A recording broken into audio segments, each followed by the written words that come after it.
guys, welcome back to my channel. This is Tita Lavinia of Tita's Pageantry, and for this episode, I'm gonna give you the ultimate Miss Universe 2021 review, so please make sure you stick around.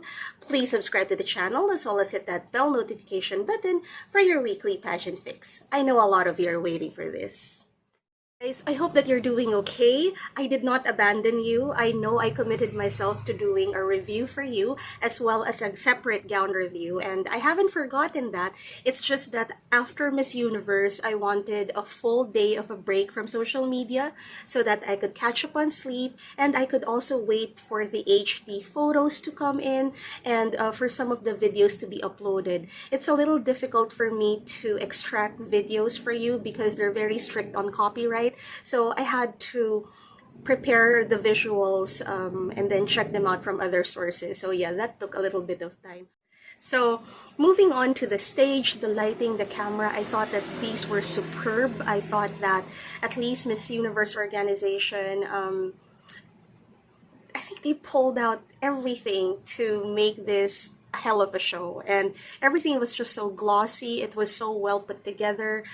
These are the visual trapments that we like seeing. These are the things that we expect Miss Universe to deliver on, and with the last two editions being more on the somber side, I think that they made up for whatever that was lacking in the previous two editions. They made up for it and presented us with something really glossy and something really glitzy this time. So Portia and Scarlett, the dresses that they wore from the preliminaries, also made an appearance this time. Although they did not have a live introduction, they had a taped introduction. We got to see the ladies in their cocktail wear, and like what I mentioned in my previous video, Sherry Hill wasn't really missed because it pretty much looked the same. Steve Harvey is back as a judge, and I don't know, I kind of miss Steve Harvey. There was this one point during Miss Universe, I don't know if that was 2019 or 2020, that I thought, you know, Steve Harvey just seemed like a tired act. But you know, I was actually really happy to see him this time, and I really liked his jokes. I really like his banter. My favorite was when he recognized the Filipinos who were at the venue, because yeah, that's pretty cute, embarrassing to have Filipinos out there. We'll note, however, that I think one gesture is going to be gaining backlash, because there is already a group that noticed that Steve Harvey crossed the line when he asked Harnaz, the eventual Miss Universe 2021, to reenact an animal. And Harnaz also seemed hesitant at first, but I guess she had to do what she had to do, and she meowed like a cat. Now for me, being a cat lady, I recorded that and I played that video to my cats, and they responded really well to it. So for me, I did not find anything wrong with it. But reading and then, you know, watching the footage again, I came to a realization that yeah, this is going to get really ugly once everybody picks this one up, because it's going to make it appear as if women are being degraded by asking them to mimic animal sounds. So yeah, maybe that won't go down really well. But for me, at least on the shallow side, without putting malice to what Steve Harvey asked, because I'm sure that was part of the script, I felt that there was really nothing wrong about it. But again, I will also understand if people raise their eyebrows with that little segment with the meowing. So yeah. And then I'm not gonna even tell you more about the performers. They did not really resonate as well to me, but the judges were fantastic. They were the same group of ladies who judged these girls from the preliminaries, and of course for the finals, they looked absolutely amazing. They were in their element. My favorite look was that of Urvashi. I'm going to try and find out more about it once I do my gown review. I also like the rapport between Carson and Chesley. I thought it was really nice to bring that aspect back at Miss Universe without being shady or a little bitchy, which was something that was offered to us some years back. And I still can't help but wish that they would be more inclusive, because they really closed off Miss Universe by going for the all-female judging panel. And at first when they did that, it was revolutionary, but over the years it just, I don't know, excluded the fabulous gays or the men who have an eye for beauty that has no dramatics attached to it. So I don't know. I hope they reconsider next year. Now, very early on, they cut to top 16, and if I may, because a lot of people have been messaging me and telling me, Tita, eat your words. I never doubted Bea would enter top 16. I will talk more about that later on, but I never doubted she would enter top 16. As for top 16, the ones who were chosen were Miss Aruba, Colombia, France, Great Britain, India, Japan, Panama, Paraguay, Philippines, Puerto Rico, Singapore, South Africa, the Bahamas, USA, Venezuela, and Vietnam. So very early on, you could really see how powerful the P group was. And I think this top 16 has been the most surprising in recent years. And very clearly, you could see that the dark horses really elbowed the established pageant countries who we expected. And those who were left out, and those who also battled it out for the El Tucuyo Award were, of course, Miss Brazil. I think this was something that we also expected based on her preliminary performance. Miss Belgium did not make it. I don't know why she didn't make it, but right now I'm really attributing this to maybe a weak sash. I'm not so sure. Chile also did not make it. Spain, who eventually was proclaimed as the Miss El Tucuyo winner, unfortunately also did not make it. And Thailand heartbreakingly broke their streak since Aniporn in 2015 by not entering the semifinals as well. So those who had like really strong opinions about this welcomed the fact that some room was made for Miss Singapore, Miss Bahamas, Miss Aruba, even Miss Great Britain. And for a lot of pageant fans out there, as much as we were all stunned by leaving out some of the really strong girls in the competition in terms of sash factor, I guess this was also welcome because it was a fresh take on Miss Universe. And this one really, the decision to come up with the top 16 list was a realization that anything goes really, and we cannot just rest on our laurels, and we cannot just rest on our last personal best. So on the other hand, there were a lot of people who really welcomed the idea, who cheered on the idea on having, sleepers take over top 16, but criticisms are also out there, especially with some very vocal groups, particularly the Latin pageant fans, who have started to really zero in on the Philippines and South Africa. I mean, Thailand already broke their streak, and they are now zeroing in on the Philippines and South Africa, because right now, of course, they're questioning why do we continue to place, as they have, of course, other ladies in mind. So this edition has been very interesting in terms of numbers. So I'm going to play this short video for you just to give you an idea on some of the interesting trivia that was picked up from this edition.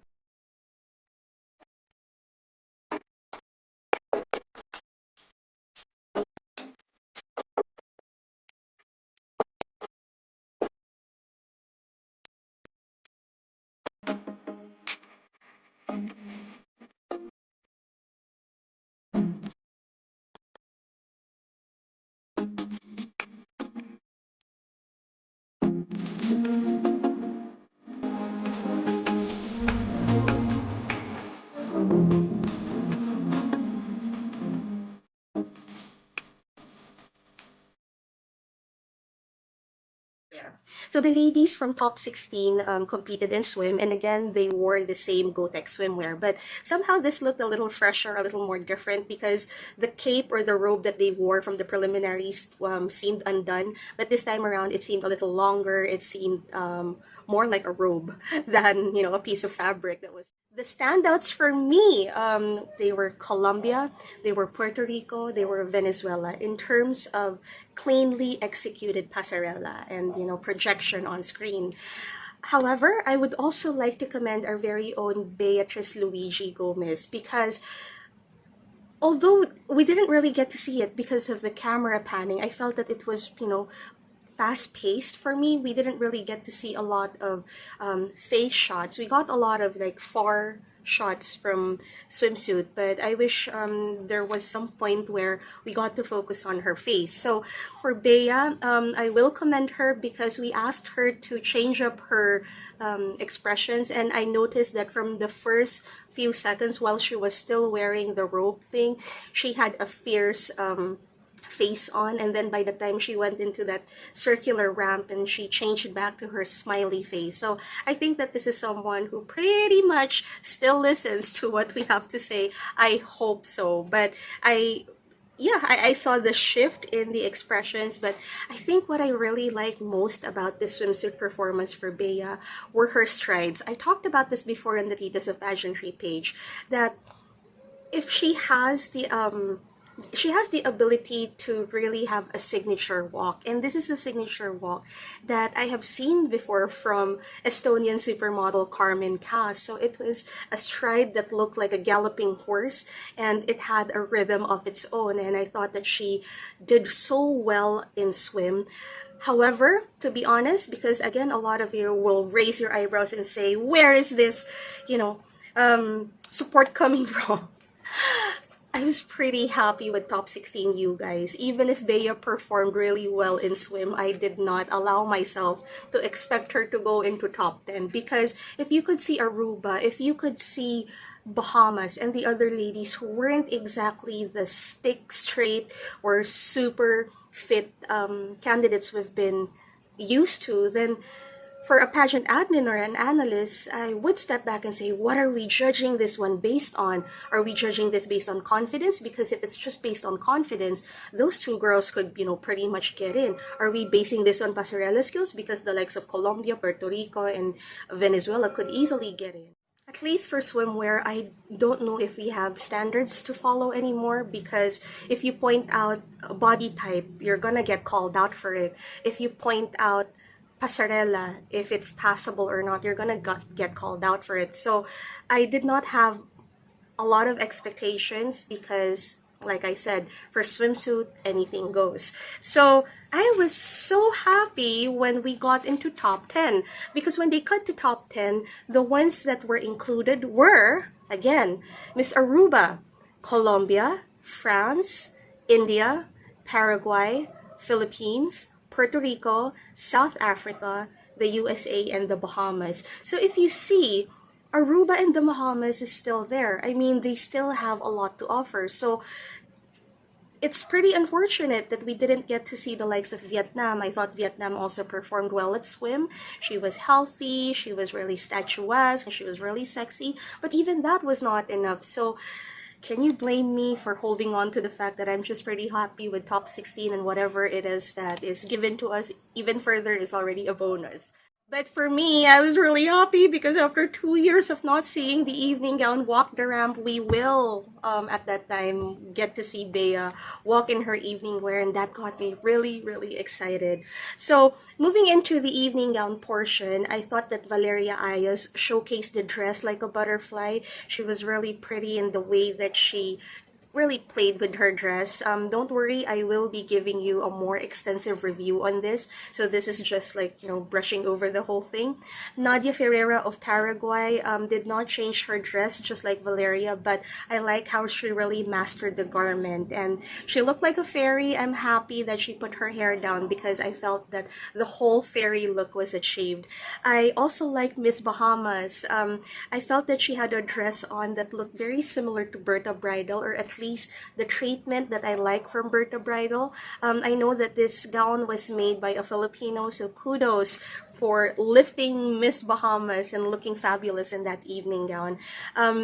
Bea was really beautiful in that gold gown. I mean, I only have beautiful things to say about her Francis Libiran gown because it was gold. It had a goddess cut, which was really very flattering, even to all body types that could work. And Again, I love the beadwork. It holds so much meaning without having to explain to everyone what it means. So I'm going to limit that, and hope you stay tuned for my next episode, which will be a more in-depth review of the evening gowns. And of course, let's talk about Miss India, because Miss India is one of the youngest in the competition. I thought that she slayed during swimsuit competition. She had like that really amazing hourglass figure, but for me, she really cemented her place at evening gown. I mean, this is a presentation that we're used to at Miss Universe, and this is what we expect at Miss Universe. Had it been in another pageant, let's say at MGI, there would have been a lot of hip swaying, there would have been a lot of changes in facial expressions and lots of kissy movements. But here at Miss Universe, we saw a lot of the ladies pull back. It wasn't flashy. And for Miss India, in that beautiful silver moon dress with lots of embellishments and a little bit of fringe action, I thought that she was really elegant, and she really showed us that this is a modern Indian woman. A lot of people also observed that Miss Puerto Rico failed at this segment. A lot of people expected her to advance further, but also attribute her performance at evening gown as her downfall. First of all, I thought her gown was really very beautiful. This was designed by Janina Azar, if I'm not mistaken. I'm gonna flash her name if I butcher her name. So very early on, I knew that this is the style of the designer. It's going to be heavily embellished, maybe a little too busy now for the pageant-loving crowd tuning into Miss Universe. And I guess a lot of people were not so keen on her exaggerated movements and attributed this as something that would work more on MGI rather than Miss Universe. And unfortunately, this really cemented her fate in the competition, because when they moved to top 5, the only ones who were chosen were Miss Colombia, India, Paraguay, the Philippines, and South Africa.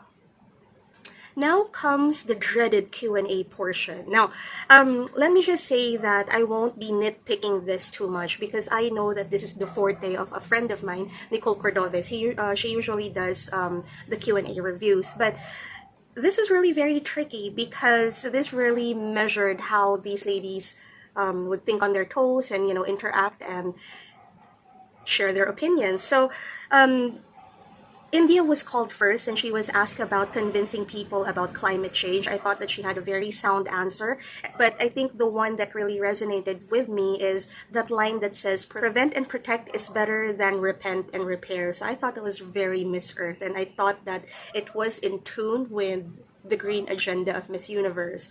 Was this somehow giving her an unfair advantage because she was given an environmental question? Maybe they have, you know, their eyes set on her very early on, because I will note that it seems that she was also the favorite in the competition. Even if you look at the Miss Universe app, if you download it, you will see exclusive photos of Harnaz, and she was the only one with the solo photo. So maybe they were laying the, you know, road easier for her, but I'm not so sure. I thought she did really well in that.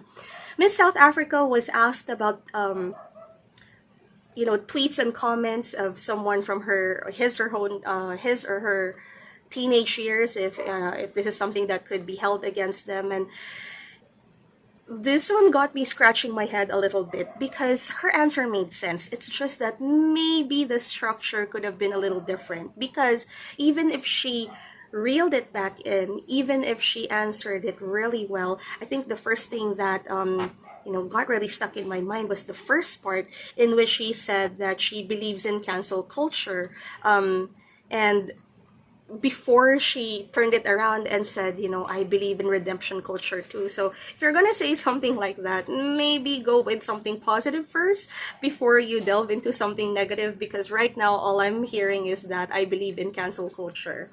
Miss Paraguay unfortunately did not do so well in this round. She was asked about how women can best handle body shaming, and I really expected more from her because she was given an interpreter. She could have easily answered this.